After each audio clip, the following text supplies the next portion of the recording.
All right, we're talking about Barack Obama, and I am asking you the simple question, am I out of line to use the word liar after we've heard this dance that Barack Obama's been doing about what he said earlier about meeting with Ahmadinejad? 888-788-9910. Would I be out of line? Say he's lying. Joining me now is Ed Morrissey, who along with Allah Pundit are the two grand poobah analysts at www.hotair.com. Ed, welcome. Thank you, sir. So what do you make of this dust-up? And did I hear correctly that Obama essentially adopted the Bush position in dealing with Iran, that we don't talk to them until they drop their nuclear program? John, I think you did, but I think more to the point, I'm not sure what Barack Obama is actually saying anymore. He's in a complete reaction mode here. I think he is lost. I don't actually think he has thought this through very clearly. I think talking without preconditions sounded really good early in the Democratic debate, and he adopted that position out of some political expediency, and now he is flailing around looking to get out of the commitment that he made. Well, he says, okay, this bite, it takes 10 seconds, and let me just play it, just so we're all on the same page. It's time to present Iran with a clear choice. If it abandons its nuclear program, support for terror, and threats to Israel, then Iran can rejoin the community of nations. If not, Iran will face deeper isolation and steeper sanctions. Now, that appears to be the policy this country has had for some time. It's a policy John McCain adopted. And now Barack Obama's adopted it, trying somehow to say there's some distinction between the position he's taken and that of Bush and McCain. Is there? There is none. There is no daylight between that position and the Bush administration and John McCain's position. And I think it's actually the right policy to pursue here. But he's saying this as if he's offering something completely different than what we've done over the last several years, and that's simply not the case. And then he goes right on, Ed, to say George Bush has been conducting a failed policy with Iran, describing a policy that he just adopted. Yeah, John, this is again somebody who is revealing himself as to be about an inch deep politically. And it's not terribly surprising. He's only been in the Senate for 3 years, and that's the extent of his national experience here. And I think this is a man who ran for president about 8 or 12 years too soon.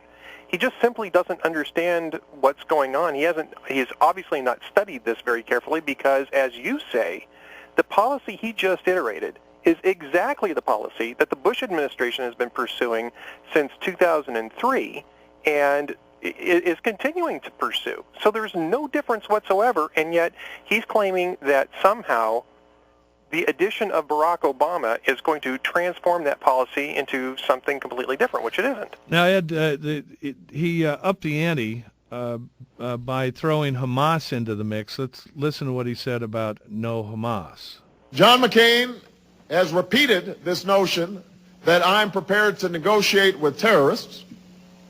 I have never said that.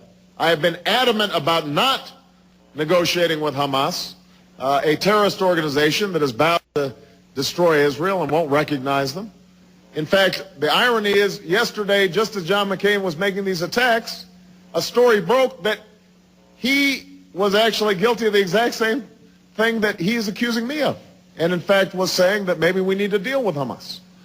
And that's the kind of hypocrisy that we've been seeing in our foreign policy, the kind of fear-peddling, fear-mongering that has prevented us from actually making us safer.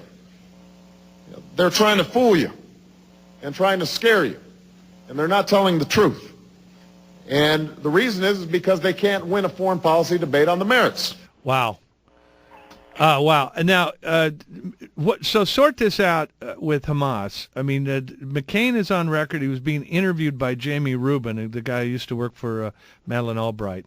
Right. And Rubin asked McCain about should we, deal with the Palestinian government if Hamas is now in charge. And McCain said, they're the government. Sooner or later, we're going to have to deal with them in one way or another. And I understand why this administration has had such antipathy towards Hamas because of their dedication to violence. And Rumid says, so should the U.S. be dealing with that new reality through normal diplomatic contacts? And McCain says, I think the U.S. should take a step back, see what they do when they form a government, see what their policies are, see the ways we can engage them. If there aren't any, there may be a hiatus. So sort this Hamas stuff out now between McCain and Obama.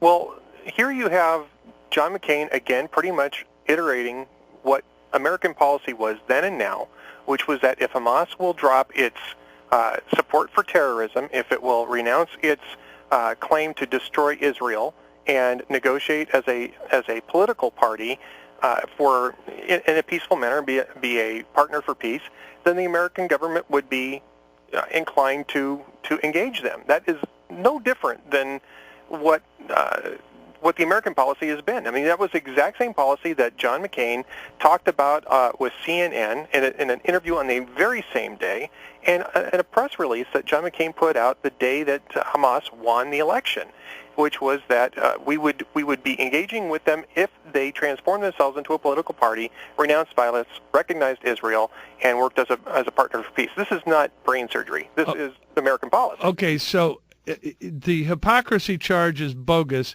yes. But what I detect here is a little sleight of hand. The Hamas business helps out Obama because it gets people to stop thinking about what he said about Ahmadinejad. Well, John, that's true, but let me read just a line from Barack Obama's webpage. It says, Obama is the only major candidate who supports tough, direct presidential diplomacy with Iran without preconditions. Iran funds Hamas, and Iran funds Hezbollah.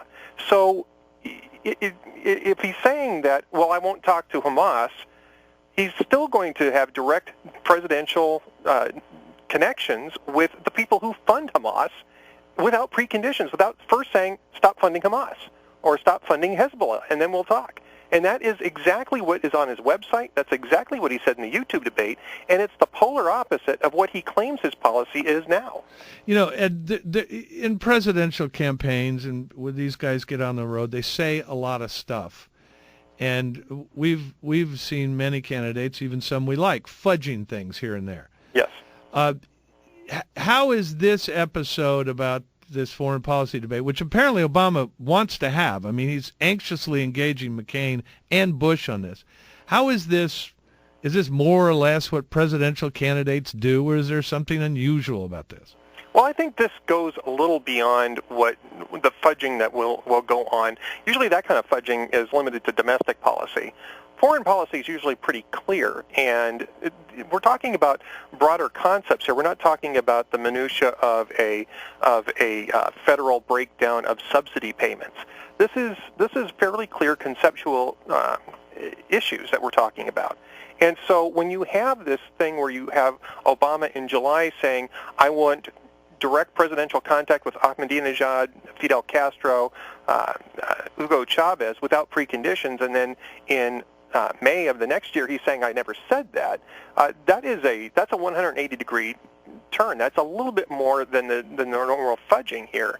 And the other part of that is Barack Obama is supposedly running on the concept of being a representative of new politics, that he doesn't engage in that sort of sophistry, that he is above that sort of partisan wrangling. And I think the more that this type of thing comes out, the more it makes him look like a regular politician. And I think that that's very damaging to Barack Obama. You guys keep an eye on the media. How are they going to spin this in Obama's favor?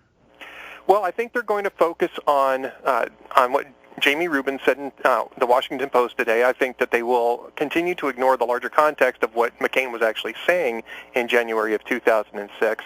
I think that they will show, and Chris Cillizza over at The Fix, who's very good at the Washington Post, has already put out a post today that says that Barack Obama is fighting back. He's showing that he can tangle with John McCain. In truth, what Barack Obama is doing is flailing right now. He is trying to get everybody's eyes off of the fact that he has changed his position 180 degrees on direct presidential contact without preconditions. And this is the way that he's doing it. And in so doing, he's basically trying to say, we can't talk about foreign policy. That has to be off the table because any attack on me is a smear.